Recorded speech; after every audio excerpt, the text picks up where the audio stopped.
Pues ya tenemos a nuestra compañera Marta Moya aquí en el estudio para presentarnos nuestra revista de prensa, la primera de la semana. Marta, bienvenida. Muchas gracias, Rodrigo. Buenos días. Muy buenos días. Vamos a empezar hablando, como no, de uno de los grandes temas de la semana, de los últimos meses, la guerra en Gaza. Y hoy nos traes un reportaje, un análisis del medio progresista israelí Haaretz, que habla de las fallas en la implementación de una estrategia sólida israelí sobre la gestión de la ayuda humanitaria en Gaza, ¿verdad?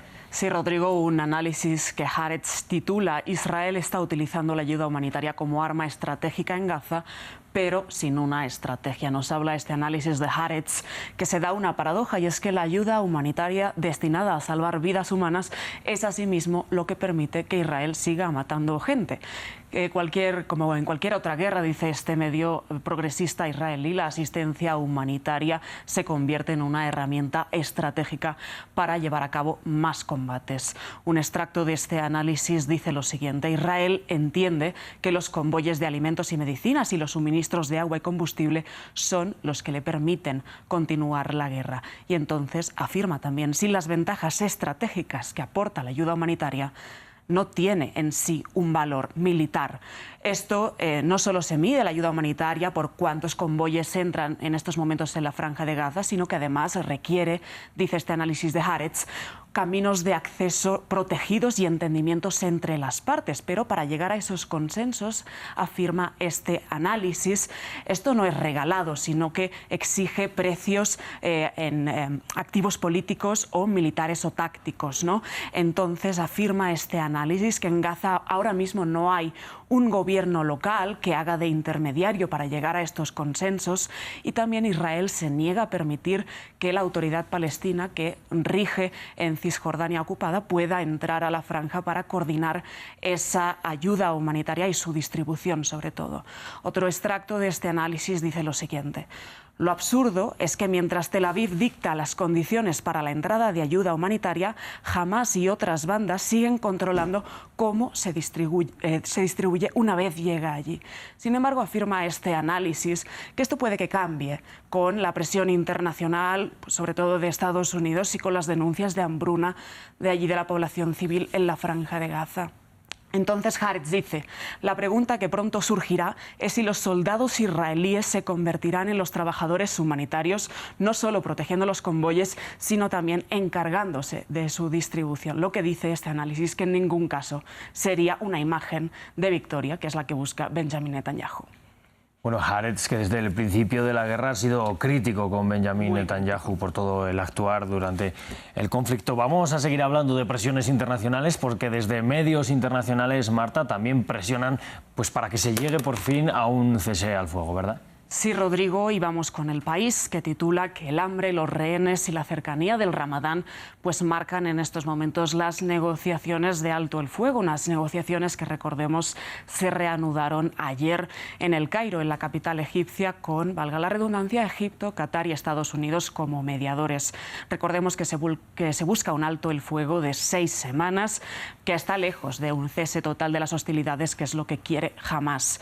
Unas negociaciones a las que, como ya decíamos antes en los noticieros, Israel no ha enviado una delegación porque afirma que jamás no le ha pasado una lista con los secuestrados que pretende liberar, tampoco una correlación de los rehenes que ya están muertos en la Franja de Gaza y de sus exigencias de cuántos palestinos encarcelados en Israel quiere a cambio de cada rehén. Por otra parte, el Wall Street Journal en Estados Unidos afirma que incluso si se llegara a un acuerdo de cese al fuego por unas semanas, faltaría otro factor importante para su implementación, y es que el líder de Hamás en Gaza, Yahya Sinwar, lleva al menos una semana sin establecer comunicaciones con su delegación en Qatar. Se ha sabido que Sinwar mandó un mensaje a la dirección política de Hamás en Qatar en la que decía que no había prisa por alcanzar ese alto el fuego y conseguir un acuerdo sobre los rehenes. Según funcionarios israelíes, lo que pretende Sinwar es que la escalada avance en el sur de Gaza y se proceda a una invasión de facto terrestre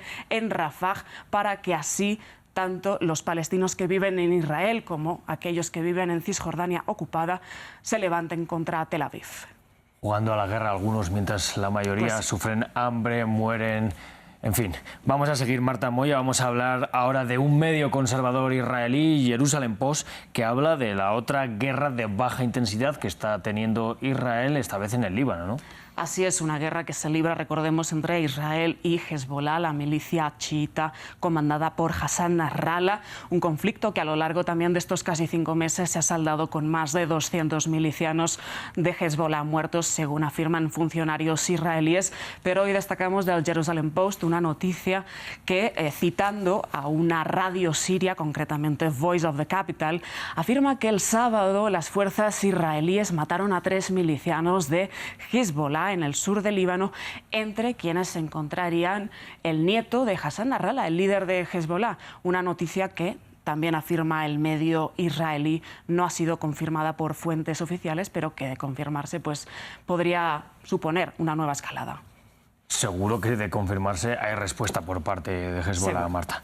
Vamos ahora a Haití, porque la situación es trágica en Oriente Medio, en esta zona de Oriente Medio, pero Haití tampoco es que esté mucho mejor. Ha habido toque de queda, ha habido respuesta del gobierno a esa intentona de las bandas delincuenciales, de las bandas armadas, de tomarse una cárcel, que de hecho se la tomaron. Se la tomaron más de una, 2 concretamente. Vamos a empezar por Le Nouvelliste, un medio haitiano que titula "Las pandillas vacían las 2 principales prisiones de Haití". Hablamos de la prisión civil de Puerto Príncipe, donde se habrían fugado unos 3.800 reclusos, afirma este medio, y de la prisión civil de Croix de Bouquet, donde se habrían fugado unas 1.500 personas. Estos 2 centros penitenciarios fueron atacados en la noche del sábado y generaron esta huida masiva de reclusos. Dice Le Nouvelliste que no existe un recuento oficial de cuántas personas se han fugado, son datos orientativos los que ofrece este medio haitiano, pero todo esto, esta fuga masiva se dio en el marco de operaciones violentas que iniciaron el pasado jueves 29 de febrero para intentar derrocar al gobierno de Ariel Henry, recordemos, en funciones eternas después del magnicidio de Jovenel Moïse, y más bien impedir su regreso al país, porque él sigue intentando reavivar esa misión multinacional para establecer un poco el orden en el país caribeño. La nueva estrategia de las bandas delincuenciales, dice Le Nouvelliste, ha sido exitosa porque atacaron simultáneamente edificios y lugares estratégicos, lo que disuadió a la policía y la dispersó, y entonces se pudieron tomar esas cárceles. Según el periódico, en la cárcel de Puerto Príncipe habrían quedado recluidos unas 100 personas que se negaron a salir del penal, y también habría un gran número de cadáveres tanto en el patio de la cárcel como en los alrededores. Por otra parte, del Guardian, como tú ya decías, pues afirma que las autoridades ya han decretado un estado de emergencia y un ¿cómo se dice?